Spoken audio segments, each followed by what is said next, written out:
A guten Erev Shabbos. Welcome to a taste of Shabbos, Parshat Bamidbar, as we approach the month of Sivan.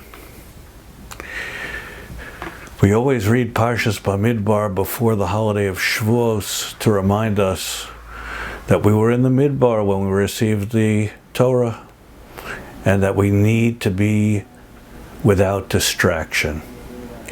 In Parshat Bamidbar, the whole first several aliyos have to do with an accounting of the Jewish people. Because just like a person, whatever they love, they count, so too Ribono Shel Olam loves the Jewish people. He counts them to see exactly how many they are. And amazingly, we know that after he counts all the tribes with the help of Moshe and the heads of the tribes, and after he counts the Kohanim, he comes to the Leviim. And the Leviim are 23,000. They're so small. They're smaller than all the other Shvatim, like half the size. These are the special Leviim.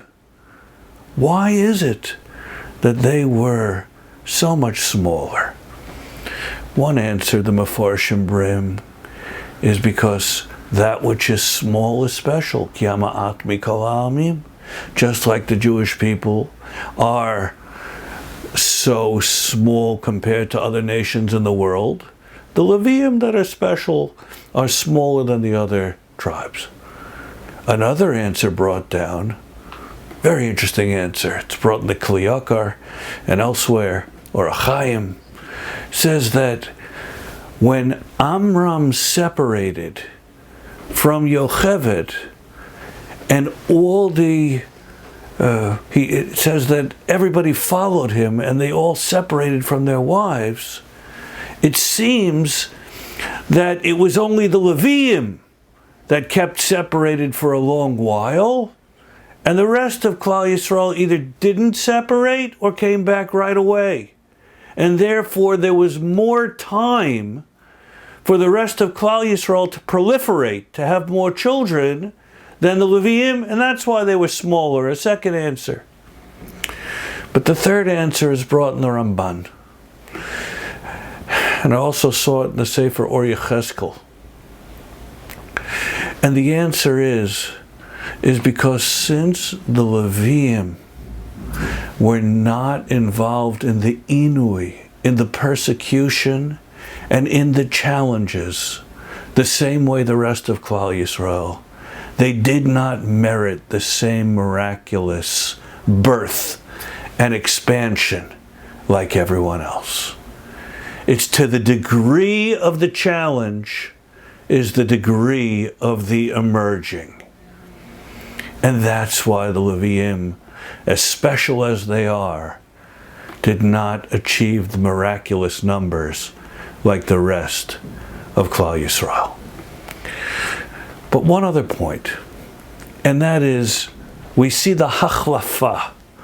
We see when Hashem makes the trade, so to speak, the pidyon, between the Bechor, the Bechoros, the firstborn, and the Leviim.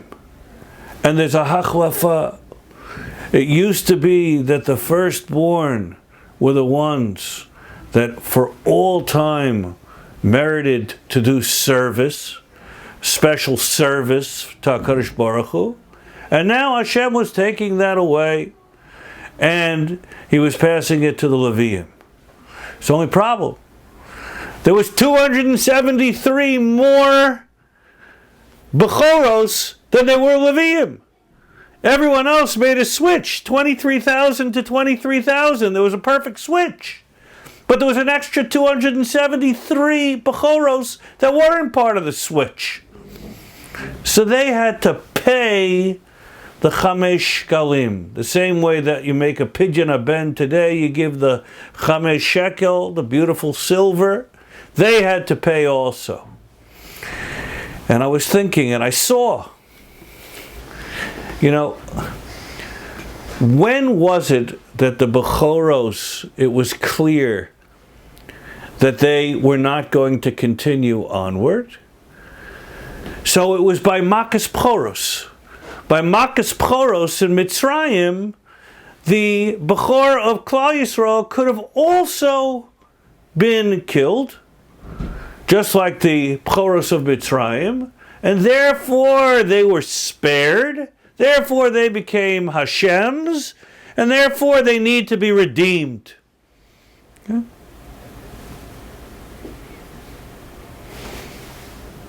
Now it's being passed over to the Leviim as if it's something special.